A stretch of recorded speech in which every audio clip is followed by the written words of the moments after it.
presented by Mahakal music. Music by Sugam Raja। आइल रहे कोई के उसोर हो सिंगार हो लइका सो करा के देखे बारंबार हो सन में करवला सफारा कवाली। हाय हाय आइल रहे कोई के उसोर हो सिंगार हो लइका सो करा के देखे बार सबके नहजरी में गरला ऊपो साह कवाली सबके नहजरी में गरला ऊपो साह कवाली। मार भाषण में करवला सफारा कवाली। मार भाषण में करवला सफारा कवाली। मार भाषण में करवला सफारा कवाली। मार भाषण में करवला सफारा कवाली। presented by Mahakal music. Music by मार भाषण में करवला Sugam Raja। सफारा कवाली।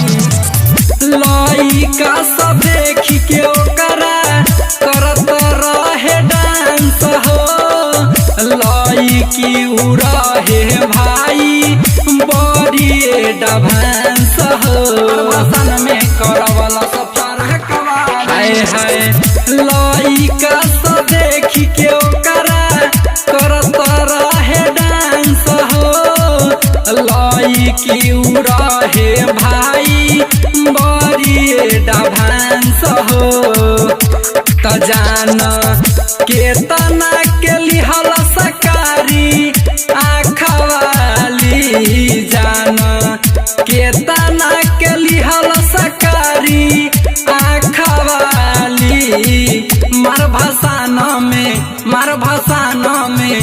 भाषण में करवला सफारा कवाली। मार भाषण में करवला सफारा कवाली। मार भाषण में करवला सफारा कवाली।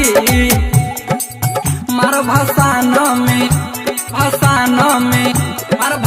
में करवला सफारा qawwali. Mixed by Amrish Lal।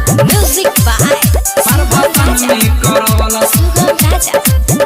सफारा qawwali.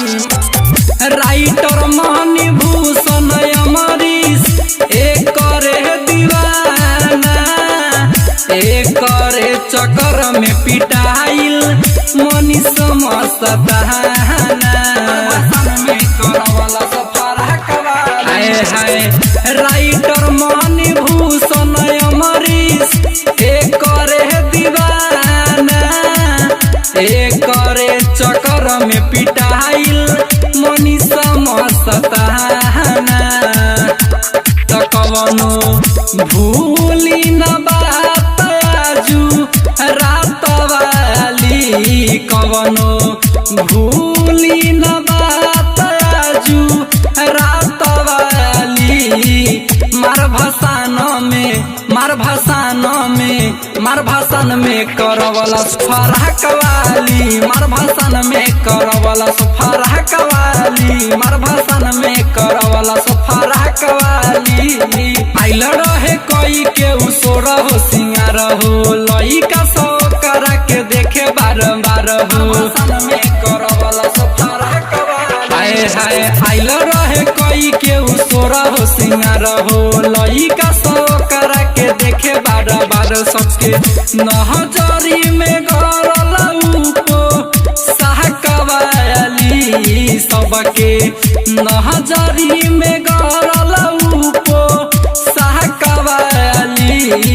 मार भाषण में करवला सफारा कवाली। मार भाषण में करवला सफारा कवाली। मार भाषण में करवला सफारा कवाली। महाकाल रिकॉर्डिंग स्टूडियो नरगा बाजार सीतामढ़ी बिहार।